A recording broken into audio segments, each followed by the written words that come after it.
Hey there, everybody. Welcome back to the channel, RVCCISinfo, where faculty representatives from Rock Valley College's Computers and Information Systems Department talks to you, our community at large, about things roughly having to do with computers and information systems. Joining me today, as always, is Stephanie. Howdy, Hi. everybody. I'm Eric, and on today's episode, we thought we would talk about the lengths that we have gone to have to get internet access.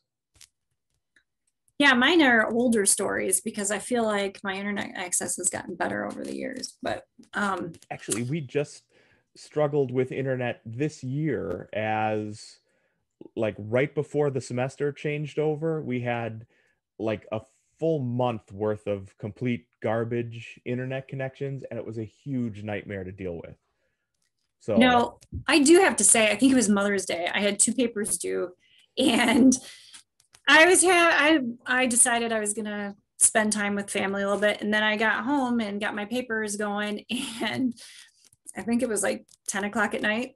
Power went out long enough. The power went out long enough. I had to reset everything. So that takes mhm. like a half hour to reset everything. Yep, And I had taken my phone and emailed my instructors because the deadline was midnight.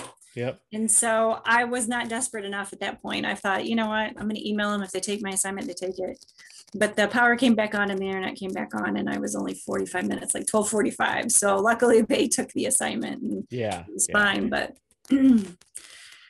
for me to drive anywhere at midnight would be a half hour away hmm for Yeah, I mine. had to give in like January, early January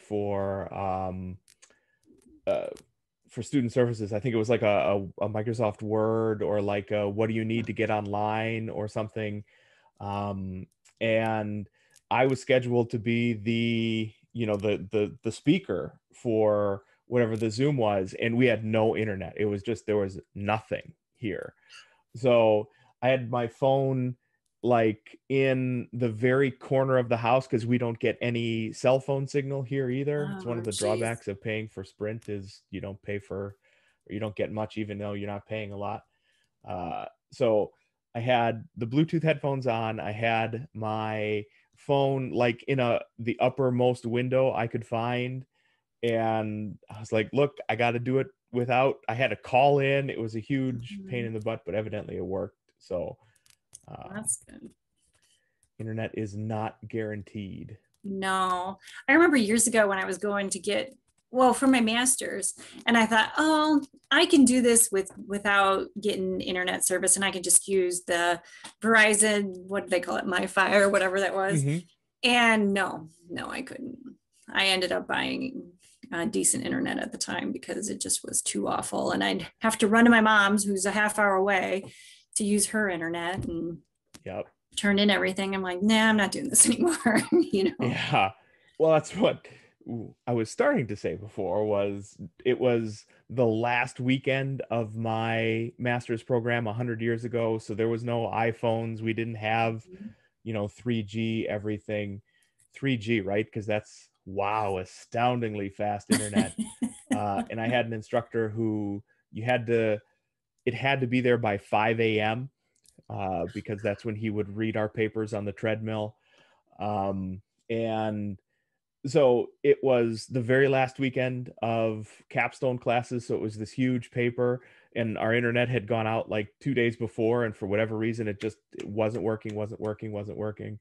Um, so at like 3:15 or something in the morning, I was driving from Starbucks to Starbucks to Starbucks to find one where they'd forgotten to turn off the internet overnight because, Oh.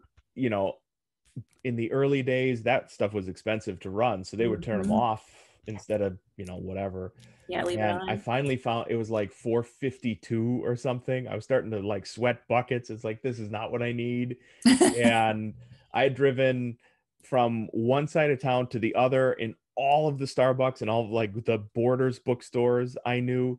And it was actually a Borders. I think it was a Borders, like right by campus. I had driven like through 30 of these places looking for one, and I finally made it all the way back to campus. I'm like, oh, thank God.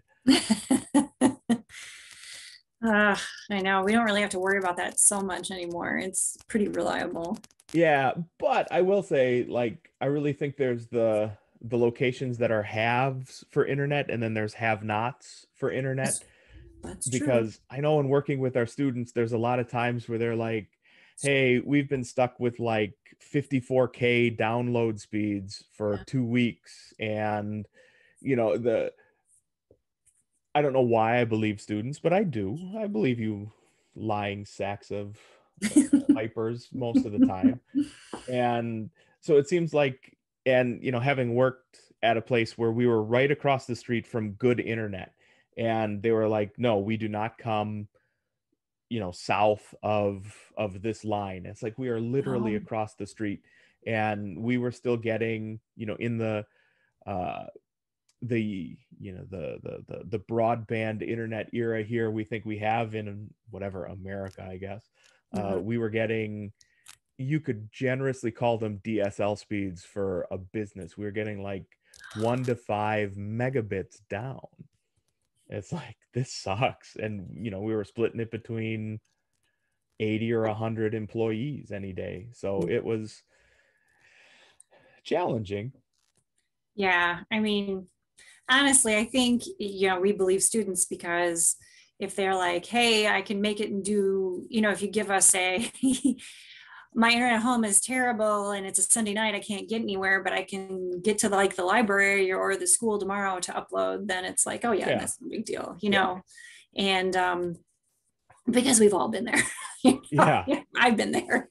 And it you seems know. never like, if it's just like a Wednesday where you were hoping to get work done, it never happens then. But when it's, Sunday night at 8:50, the one time that you'd kind of been pushing your due date a little bit, it's like, boom, internet is out. Mhm. Yeah. Yeah. And then I thought it was ironic that I'm the one sending the email to my teacher going, I can't believe I'm doing this, but the internet is out and I have no idea if If it'll only come there was back somebody on. who knew a thing or two about networking living there, maybe we could have gotten that up and Well, I thought, well, if the internet goes out, it's not a big deal. And then I'm like, whoa, power went out. That's a huge deal. And thank God for OneDrive and syncing with OneDrive because the power went out and I had saved it before, but it saved my most recent changes and it was a lot of writing and I was really hmm happy. So that was my other good purchase of the year was paying for extra storage on OneDrive too.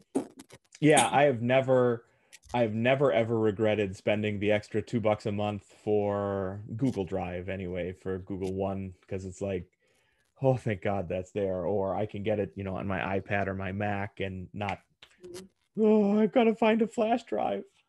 Right, right. So So there you have it. Despite professionalism, we still struggle to find internet occasionally. If you have found that you have struggled to either get or maintain an internet connection, especially here during the quarantine, go ahead and leave us that in the comments down below. While you're down there, you can also like and subscribe if you've liked the content and hit that bell to be notified of future content as it becomes available. While we're talking about things that you can follow, you can also follow us on social media. We are at RVCCISInfo on Facebook, on Twitter, on Anchor.fm, and here on YouTube, where we actually have done things like talk about good deals on internet access, especially for students. That's something you can go through there and find. As a matter of fact, you can start signing up now if you are a student with an income cap. I do not recall what the income cap is, but there's actually federal funding now for regular, ordinary people and students to get a stipend essentially for internet access, which is really going to change, I think, the game for a lot of our students here. So you can find that on our social media. So on behalf of Stephanie Washer, myself, Eric Wolf, and the rest of the Rock Valley College community, stay safe and stay sane out there, everybody.